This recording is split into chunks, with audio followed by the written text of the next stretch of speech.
Assalamualaikum warahmatullahi wabarakatuh. Halo teman-teman semua, selamat datang kembali ya di channel Biko Story. Channel yang akan membahas berbagai hal, kisah, kasus, misteri hingga sejarah dalam kemasan cerita bergambar. Dan pada video kali ini, admin akan mengilustrasikan peristiwa dahsyat tsunami di Banten, di mana bencana tersebut terjadi tepat ketika diadakan konser band Seventeen yang diadakan di Resort Tanjung Lesung, Banten. Bulan Desember 2018, saat itu kru grup band Seventeen akan melangsungkan konser di Banten dalam rangka Employee Gathering PLN yang akan diadakan di Tanjung Lesung Beach Resort. Persiapan sudah mulai dilakukan dari awal bulan Desember, termasuk berlatih bersama dan juga melakukan beberapa kali meeting. Bahkan di tanggal 13 Desember 2018, meeting di saat itu sudah mempersiapkan kegiatan lainnya. Selain dari konser yang akan diadakan di Banten, mereka membahas akan membuat anniversary ke-20. Rencananya akan ada film dokumenter yang menceritakan perjalanan grup band Seventeen. Beberapa kru diminta untuk mulai mengumpulkan foto dan video, khususnya di awal mereka berkarir. Hari semakin mendekati konser di Banten. Herman Sikumbang, sang gitaris, rencananya akan menghabiskan 2 hari khusus bersama anak istrinya. Bisa dibilang ini adalah quality time. Dan untuk itu Juliana, sang istri, di saat itu juga break syuting. Mereka menghabiskan waktu dengan jalan-jalan dan ngobrol. Anehnya adalah ketika malam, Herman tiba-tiba ingin sate dan air jahe. Padahal selama ini Herman tidak menyukai air jahe. Malam dihabiskan dengan mengobrol. Herman minta Juliana tak main HP. Mereka membahas berbagai hal, termasuk di mana anak mereka akan bersekolah. Setelahnya ia dan anak-anak berjoget bersama, sebelum akhirnya mereka beristirahat. Pagi sebelum berangkat ke Banten, Herman sempat memberikan pelukan yang cukup lama, termasuk memandangi pintu depan. Sang istri juga anak tak menyadari, mungkin itulah pertanda dari peristiwa besar yang akan terjadi. Berbeda dengan Herman, istri Ivan, sang vokalis, yaitu Dilan Sahara, rencananya akan ke Banten menyusul suaminya. Dilan sebelumnya sibuk ikut kampanye Sandiaga Uno di Ponorogo, bahkan masih menyempatkan ke Magetan dan Ngawi. Karena padatnya jadwal tersebut, ayah Dilan sebenarnya memintanya untuk beristirahat saja. Namun Dilan bersikeras akan ke Jakarta menggunakan pesawat, menemani sang suami yang dikatakan ada acara di Anyer. Belakangan diketahui, Dilan ngotot ke sana karena ia ingin merayakan ulang tahun bersama suaminya. Ia berulang tahun di tanggal 23 Desember, tepat di malam setelah konser akan berlangsung. Di mana konser tersebut akan digelar pada malam hari, di tanggal 22 Desember 2018. Dengan sikap yang tak biasa, Dilan begitu manja kepada Ivan, minta dipangku hingga dicium, namun Ivan meledeknya. Berpura-pura menciumnya namun tak terkena, dan mengatakan akan memberikannya setelah konser berlangsung. Hal itu disampaikan dengan nada bercanda. Tak hanya sikapnya yang manja, Dilan juga mengirimkan pesan singkat bertuliskan I miss you, padahal mereka tengah bersama-sama. Singkat cerita, semua nampak berjalan normal hingga menjelang konser. Sebelum menjelang malam, Ivan juga kru lain sempat menengok ke arah Gunung Anak Krakatau. Meski sangat jauh, namun terlihat jelas merah bara dari Gunung Anak Krakatau yang kala itu tengah erupsi.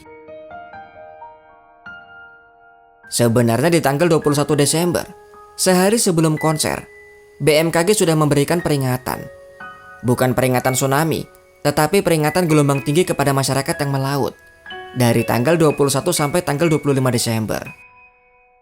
Hal itu didasarkan pada pengamatan ESDM dan juga PVMBG yang mendeteksi adanya aktivitas erupsi Gunung Anak Krakatau. Sebagai gunung yang aktif, Anak Krakatau memang kerap mengalami erupsi. Dari pemantauan, kolom abu teramati kurang lebih 400 meter di atas puncak, hingga tim ahli memasukkannya ke dalam status level 2 atau waspada. Meski ada peringatan waspada dan gelombang tinggi, di pesisir Banten Ivan justru melihat hal sebaliknya. Menurutnya gelombang laut sangat tenang, ombaknya pun kecil. Tak ada tanda-tanda seperti gempa ataupun hal janggal lainnya. Bahkan ketika masih sore cuaca sangat cerah. Karena hal itu pula, baik panitia ataupun kru band semua nampak biasa saja, tak menyinggung perihal status Gunung Anak Krakatau. Malam itu konser berlangsung cukup meriah. Tamu dan penonton sangat antusias, meski mereka duduk di masing-masing kursinya. Memang ini bukanlah konser terbuka, karena sebenarnya ini adalah gathering PLN. Suara konser yang meriah seolah menutup deru erupsi. Nun jauh di sana rupanya Gunung Anak Krakatau masih terus mengalami erupsi. Letusan yang terjadi pada pukul 9:03 malam hari. Meski bukanlah letusan raksasa, namun peralatan seismografi seketika langsung rusak. Warga yang jauh dari keramaian mengaku mendengar dentuman, seolah ada yang terjadi di dasar laut. Tanpa disadari oleh semua orang di pesisir Banten, rupanya getaran yang terus terjadi akibat letusan mengakibatkan longsor hingga ke dasar laut. Diperkirakan luasan yang longsor adalah 64 hektar. Longsoran selanjutnya memicu timbulnya tsunami. Dengan kecepatan yang sangat tinggi, gelombang terbesar mengarah ke Pandeglang.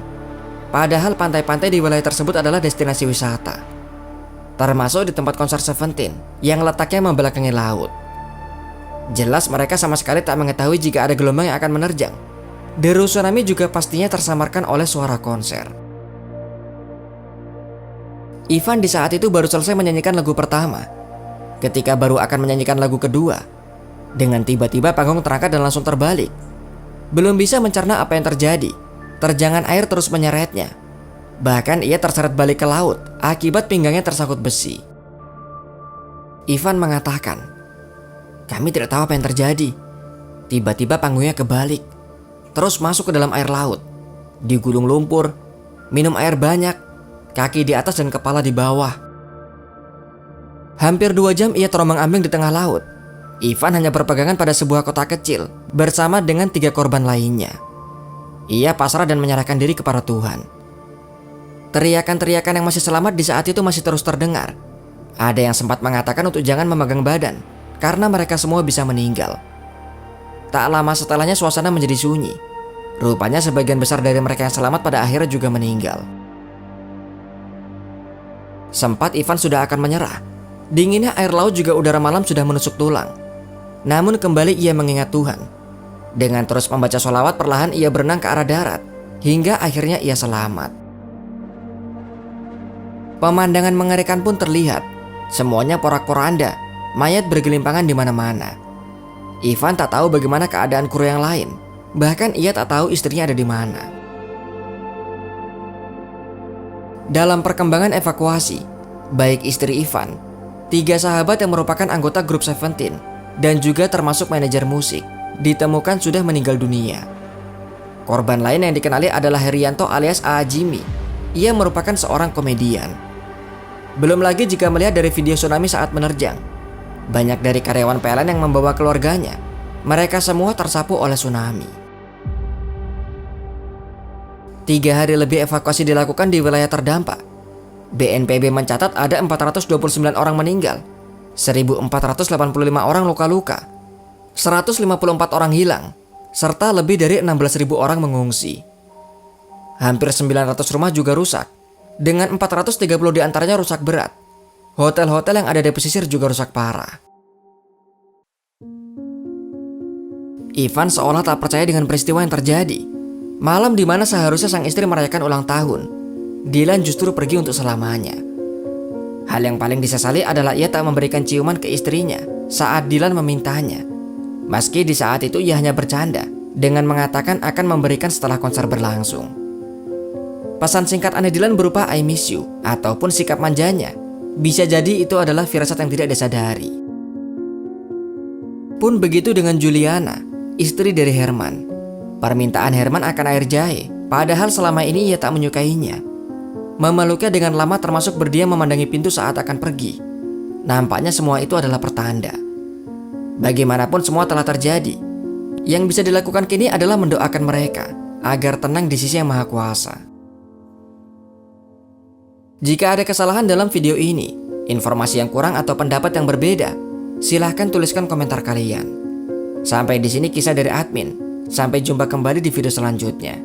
Wassalamualaikum warahmatullahi wabarakatuh.